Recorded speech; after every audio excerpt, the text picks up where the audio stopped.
Oh Mann, schau mal. Die trägt doch auch schon das Top zum 3. Mal oder so. Stimmt. Und oh mein Gott, ist das eine Skinny Jeans? Geht gar nicht. Voll. Warte, was hast du da eigentlich an? Diese Kette? Die? Die habe ich letzte Woche erst bestellt, die kam heute an. Cute, aber das ist eigentlich auch schon wieder voll vorbei. Okay, und wen willst du eigentlich mit diesem Hemd verarschen? Man sieht, dass das kein Markenteil ist. Just saying. Entschuldigung, das ist bewusst Secondhand, okay? Mode macht Spaß, oder? Es ist, ob wir wollen oder nicht, ein essentieller Teil unseres Lebens. Es ist immerhin einer der ersten Dinge, die wir an einer anderen Person wahrnehmen. Wir assoziieren sofort etwas mit dieser Person, noch bevor wir überhaupt ein Wort mit ihr gesprochen haben. Und selbst die, die gar keinen Bock drauf haben, sich damit zu beschäftigen, zeigen mit dem, was sie tragen, anderen Leuten eine Haltung, die sie zur Modewelt haben. Wir können uns durch unsere Klamotten ausdrücken. Ich weiß zwar noch nicht so richtig, was man aktuell damit ausdrücken möchte, aber egal. Vielleicht sollte ich auch nicht so viel judgen, denn ich hatte auch mal ein paar Phasen, in denen ich mich, ich sag mal, ausgedrückt habe. Uns interessiert, was die Stars und Influencer so zu Veranstaltungen tragen. Und wir waren eine ganz schön lange Weile obsessed damit herauszufinden, wie viel das kostet, was sie da tragen. Kleidung liegt nicht immer in unserer Hand. Sie kann verboten werden, weil sie als nicht angemessen empfunden wird oder auch unter Druck setzen. Vor allem, wenn wir aktuell so viele und so schnelllebige Trends haben wie jemals zuvor. Ihr kennt vielleicht so Begriffe wie Y2K, so heißt der Stil, der in letzter Zeit alles dominiert hat. Angelehnt an den Stil, den man so in den 2000ern getragen hat. Also wirklich nur angelehnt. Sah damals irgendwie nicht ganz so fancy aus. Aber habt ihr auch schon von Quiet Luxury oder Old Money gehört? Weil das wird gerade immer beliebter. Was ist eigentlich Quiet Luxury? Ich habe in den letzten Wochen sehr fasziniert diese Debatte um den neuen Trend um Quiet Luxury Items verfolgt auf TikTok. It's undeniable.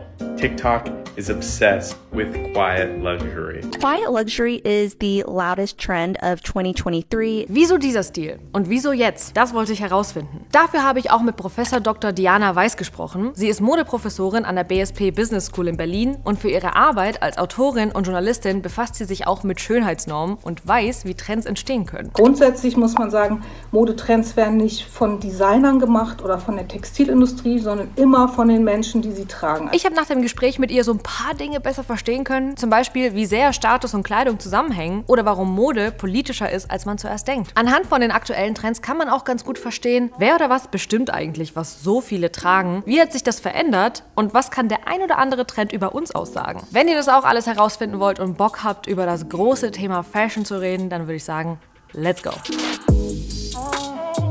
Wenn ihr in den Kleiderschrank schaut, sucht ihr euch dann die Kleidung für euch aus oder für die Leute, die euch sehen? Kommt wahrscheinlich so ein bisschen drauf an, wohin ihr geht. Ich meine, man kann schlecht im Pyjama auf eine Hochzeit oder in Jogginghose auf die Arbeit. Also bei uns würde sich wahrscheinlich keiner groß wundern, aber wenn man in der Bank arbeitet, eher schon. Wir leben in einer Gesellschaft mit Regeln und Dresscodes. Ihr könnt ja mal schreiben, in welchem Outfit ihr so arbeiten müsst und vielleicht noch wichtiger, wie ihr das so findet. Für Diana Weiß ist klar, für wen wir uns eigentlich kleiden. Ich würde sagen, auf jeden Fall für die Umgebung. Und auch das ist wieder eine Sache, die häufig als negativ bewertet wird. Wenn man sagt, man sollte sich nicht so viel daraus machen, was andere Leute von einem denken. Aber wir sind nun mal soziale Wesen und wir sind alle irgendwie davon abhängig, mit anderen Leuten zurechtzukommen. Wenn ich natürlich etwas anhabe, worin ich mich wohlfühle, wo ich mich aber auch selber schön drin finde und selber gut gefalle, bewege ich mich auch anders und trete ganz anders auf. Es gibt sogar den Begriff Dopamin-Dressing. Klingt wie ein Salat, ist es aber nicht.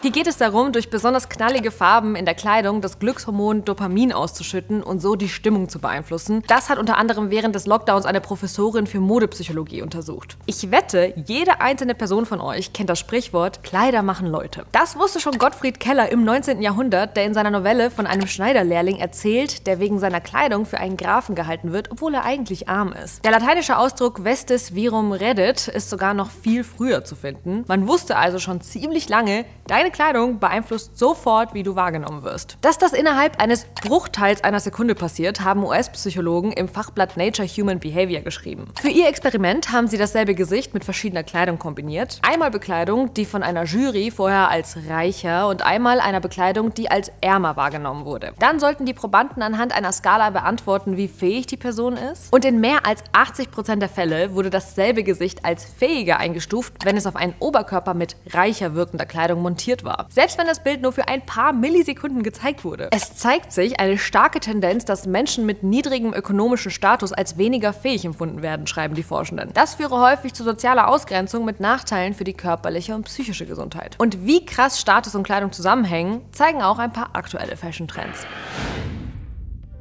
Die Hashtags Quiet Luxury, Old Money oder auch Stealth Wealth haben auf TikTok mehrere Millionen bis Milliarden Aufrufe. Übersetzt heißt das so viel wie stiller Luxus, altes Geld oder heimlicher Reichtum.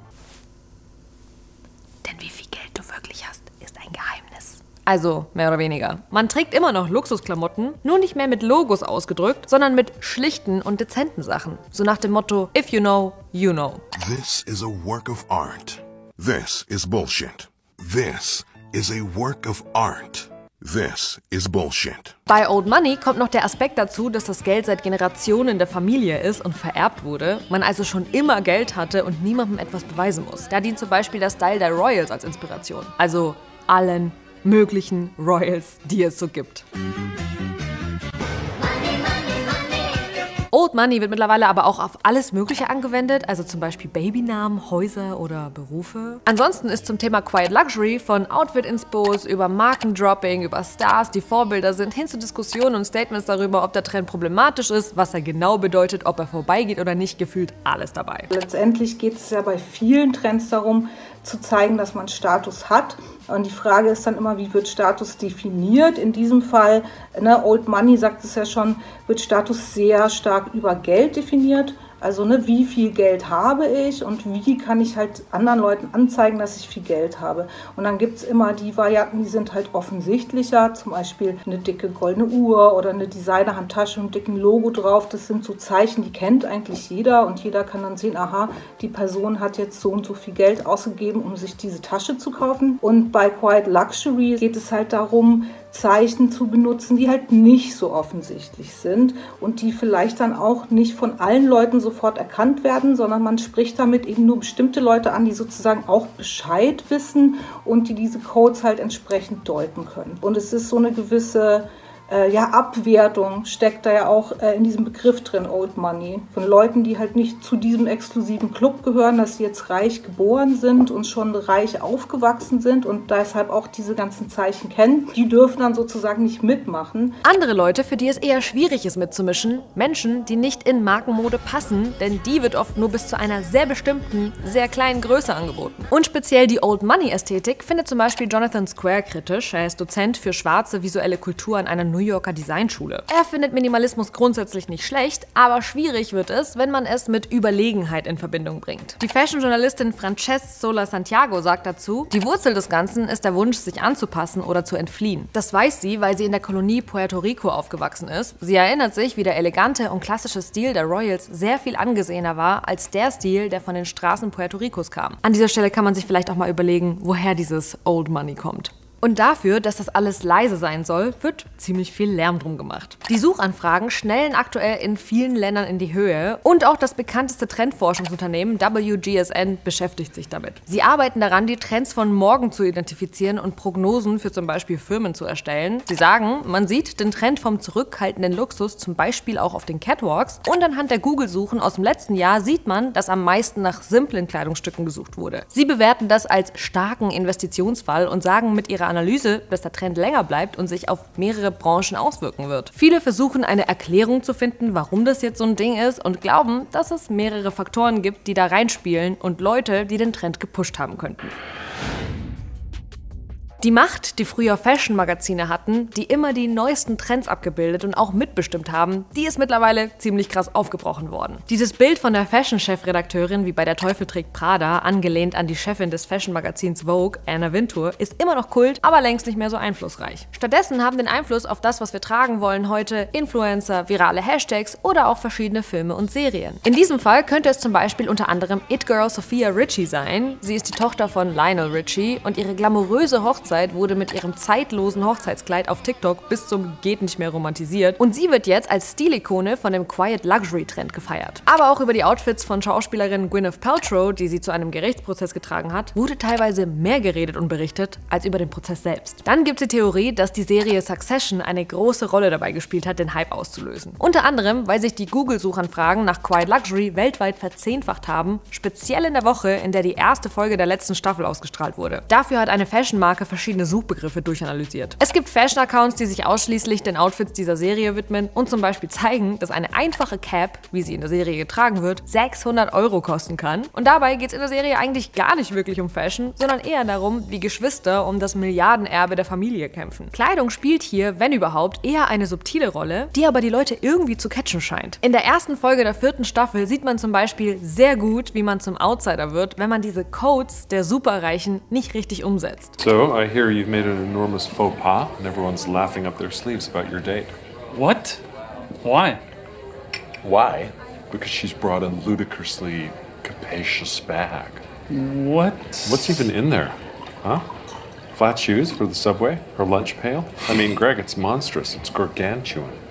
You could take it camping. Die Tasche kostet trotzdem über 2000 $, aber in diesem Kreis gilt es als absolutes Fettnäpfchen, denn wenn man Geld hat, dann zeigt man es anscheinend nicht so. In der Szene wird auf sie heruntergeschaut wie auf jemanden, der die U-Bahn nehmen muss. Und sich Essen selbst mitnehmen muss. Nein. Oder noch schlimmer, campen geht.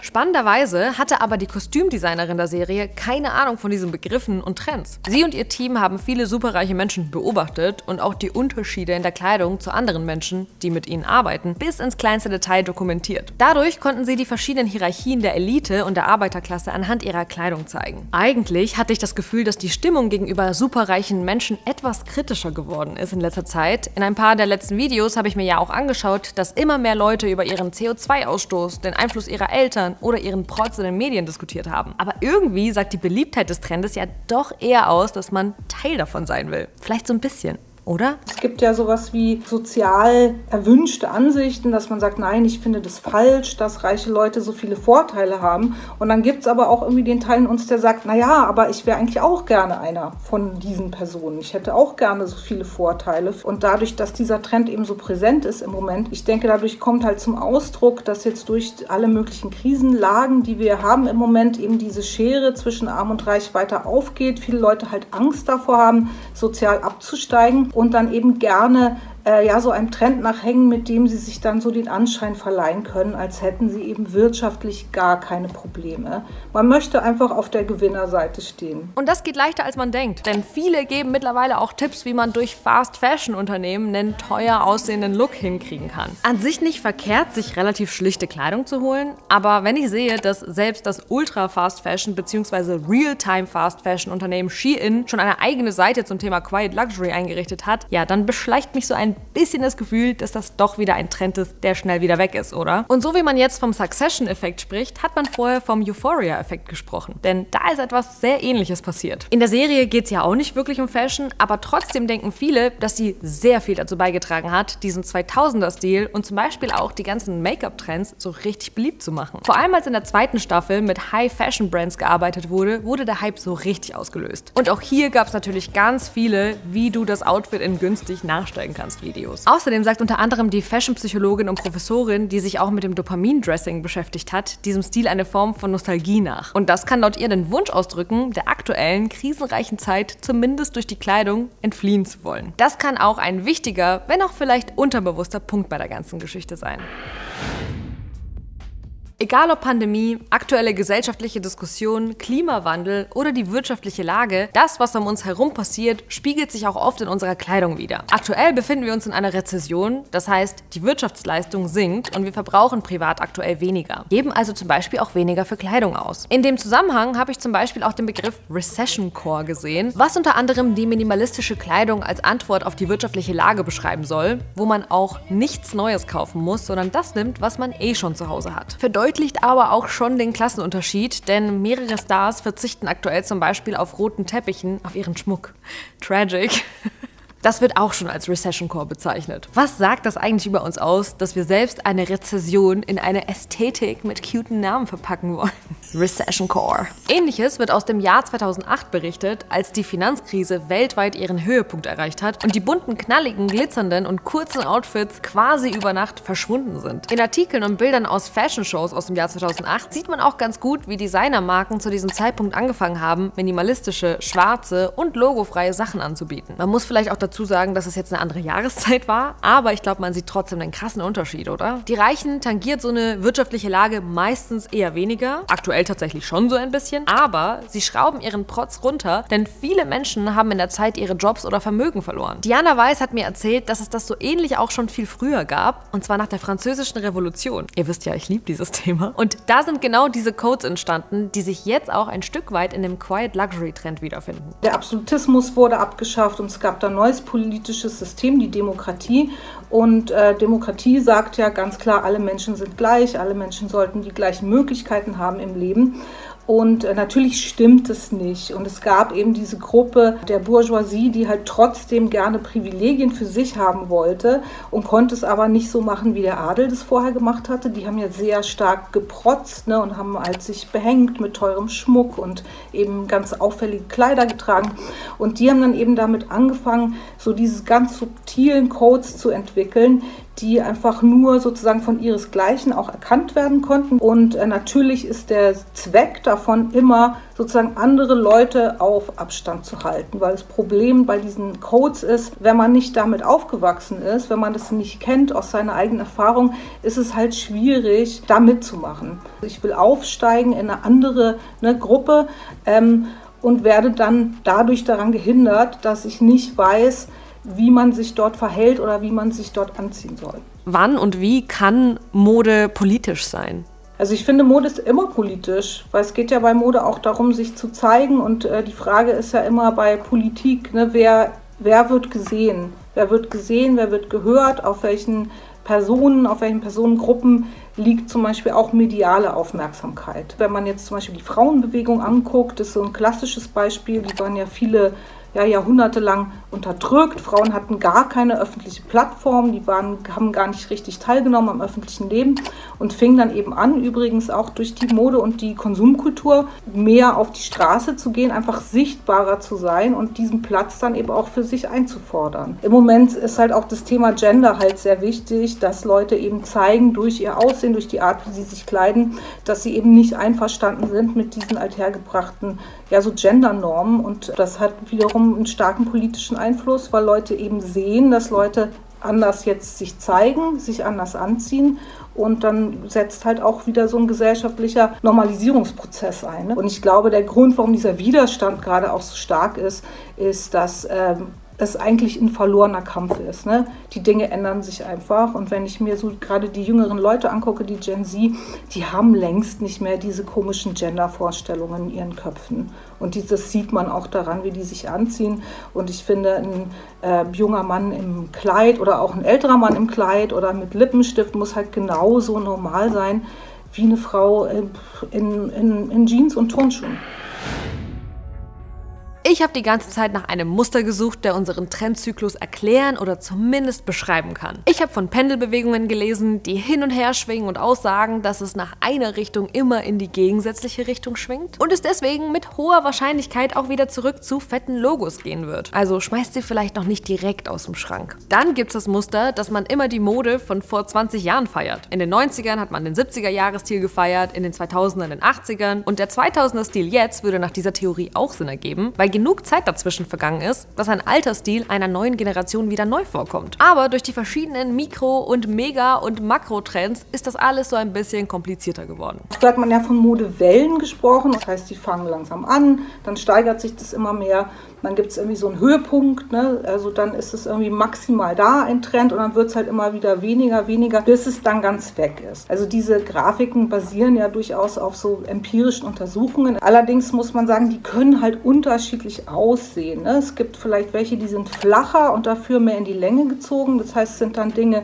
die halten sich halt länger in Mode. Und dann gibt es welche, die sind halt ganz spitz und ganz steil. Das heißt, ein Trend geht irgendwie total durch die Decke, alle haben das auf einmal, und dann setzt aber auch dieser Gewöhnungseffekt und diese Langeweile eigentlich viel schneller ein, dass man denkt, nee, das sehe ich jetzt wirklich gerade überall, jetzt habe ich darauf auch keine Lust mehr. Was wir aktuell halt sehen, ist, dass es ja parallel ganz viele Trends gleichzeitig gibt, und Quiet Luxury ist dann auch nur ein Schlagwort unter anderem. Jetzt befinden wir uns aktuell in einer, ich sag mal, ziemlich spannenden Situation, wirtschaftlich, klima- und Social-Media technisch. Auf der einen Seite ist es ein völlig normales Ding, sich durch seine Kleidung ausdrücken und experimentieren zu wollen und vielleicht auch noch keinen eigenen Stil gefunden zu haben. Als Generation grenzt man sich auch sehr gerne so von anderen ab. Die Day Ones unter euch erinnern sich vielleicht auch, der große Skinny Jeans vs. Baggy Pants Streit war einer der ersten Themen hier auf dem Kanal. Und ich wage mal eine Zukunftsprognose. Trends werden nicht weniger, sondern wahrscheinlich noch mehr werden.